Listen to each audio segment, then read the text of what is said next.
ఎవరు ఎవరది?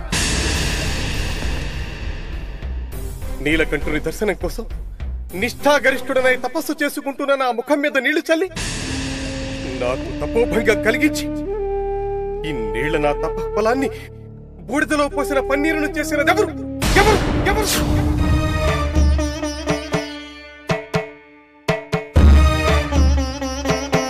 నన్ను మన్నించండి మహానుభావ. నేను గంధర్వ కన్యను. ఇది నేను తెలిసి చేసిన తప్పు కాదు. తలస్నానం చేసి వెంట్రుకలు ఆరబెట్టుకునే ప్రయత్నంలో ఈ పొరపాటు జరిగింది స్వామి. పొరపాటు జరిగిందని ఎంత తడబాటు లేకుండా చెబుతున్నావే. గంధర్వ కన్య స్నానమాడటానికి స్వర్గలోకంలో నీటికే కరువు వచ్చిందా? ఎవడికి చెబుతున్నావే నీ మాయమాటలు? నీచురాల కళ్ళు పొరలు గమ్మి కావాలనే ఈ పాపాన్ని కొడిగట్టి కళ్ళబొల్లి మాటలాడుతున్నావా? నీ మాటల మాయలో పడటానికి నేనేమి స్థిరచిత్తం లేని మీ మహేంద్రుని. గంధర్వ కన్యనన్న అహంకారంతో నీవు తలపెట్టిన ఈ పాపానికి నువ్వు భూలోకాన అయిన జాతి వారి ఇంట పుట్టి గడజాతి వాణ్ణి పెళ్లి చేసుకుని అర్థాంతరంగా ఘోరమైన చావు చచ్చదవుగా. ఇదే నా శాపం. అనుభవి అనుభవి. స్వామి, నన్ను మన్నించండి స్వామి, నన్ను మన్నించండి.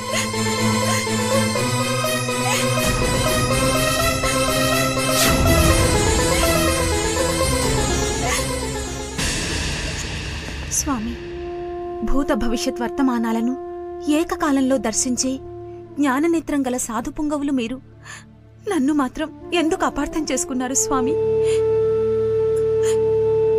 నా తండ్రి గారైన గంధర్వరాజుపై ప్రమాణం చేసి చెబుతున్నాను, ఇది నేను తెలిసి చేసిన నేరం కాదు స్వామి. దయచేసి నన్ను మన్నించి కఠినమైన మీ శాపాన్ని ఉపసంహరించుకోండి.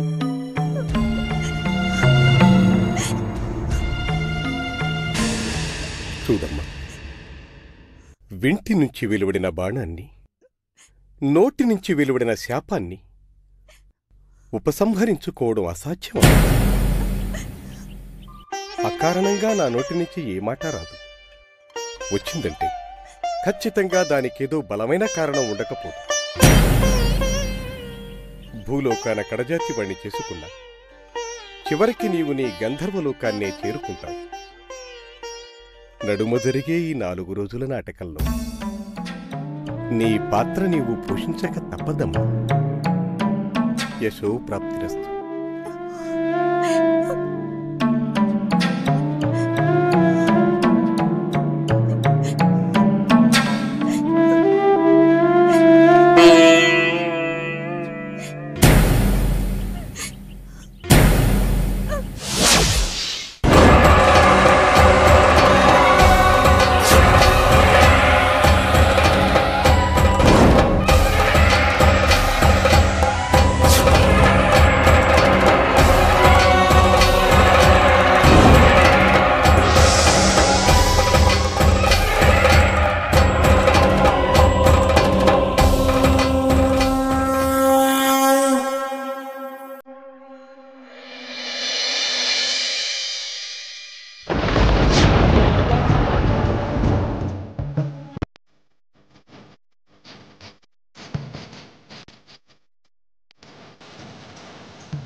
అమ్మా,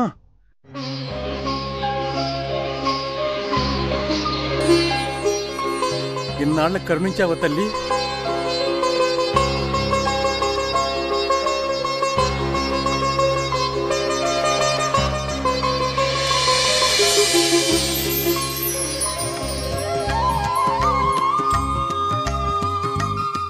బిడ్డలారా, కంగారు పడకండి. నేనే భూనాచారిని. మీకు సంతానం ప్రసాదించడానికే వచ్చాను.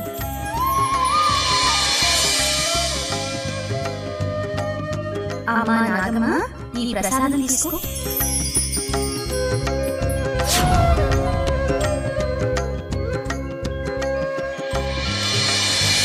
చూడమ్మా, మనసారా నన్నే తలుచుకుని ఈ ప్రసాదాన్ని తిన్నావంటే 9 నెలల్లో నీకు పండని బిడ్డ పుడుతుంది. పుట్టిన బిడ్డకు నా పేరే పెట్టుకోండి. శుభమస్తు.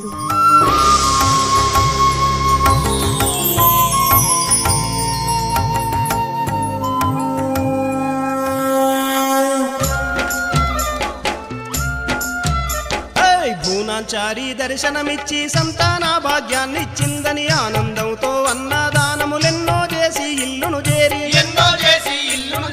నాగమ్మైతే నెలదప్పింది, కలదీరేటి గడియొచ్చింది. కోటయ్యాన